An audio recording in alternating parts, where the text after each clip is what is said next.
It's Patricia Young. I wanted to talk to you today. I'm running these online HSP courses, and something really interesting came up last week when we were meeting. We were all talking about how we feel around other people and whether we're comfortable in groups. And I'm running a couple of groups, and in each of the groups I asked, how would it be for you to be in a group of 5 other people? And unequivocally, in every single group, people said, I don't like being in groups that big. I'm not seen. I'm not heard. It makes me uncomfortable. I get anxious. And then in each of the groups, they said, you're in a group right now with the groups have 6 people in them, including myself. They're small for a reason. And then everybody said, well, this is different. And what we talked about is we're, as highly sensitive people, we're often so accustomed to being with non-highly sensitive people in groups where we have to compete to feel seen and heard, especially if we're more introverted.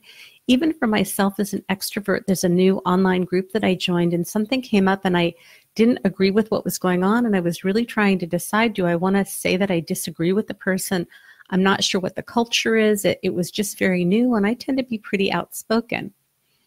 And the reason why it was really important for me to bring this to everybody's attention is when we're in the right environments, when we feel seen and heard, when the environment is set up as a safe place where you can show up and be authentic and vulnerable and share if you want to and not share if you don't want to, the experience can be really different. And I get that being in an online group is not the same as being out there in the free world, in the jungle, where there's nobody there to create that safety. But what I really wanted each of the members to really get clearly is we have concepts in our mind of what we think we can do and want to do.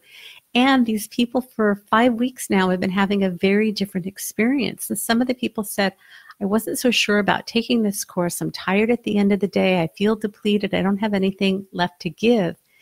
And what people are saying is, it's 9 o'clock at night when we finish, and people are energized, they feel filled up because they're being seen and heard. And I think that as highly sensitive people, it's very unusual for many of us to experience being in environments where it's really about us and what we need, and we're not having to bend and twist and figure out how do we fit in and belong.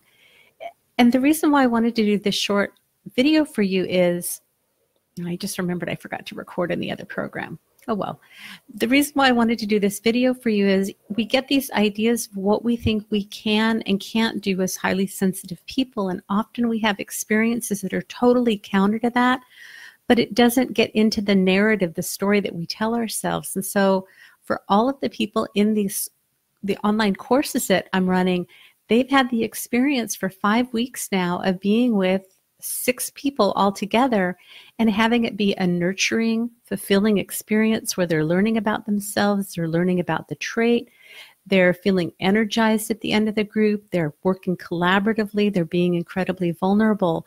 And so I really just want to emphasize this is why it's so important for highly sensitive people to have other highly sensitive people or safe people that they can really show up and be exactly who they are with. We need this. It's so validating, and it really helps us to thrive in who we are, to embrace all of the things that come up for us, and to really celebrate the strengths that we have.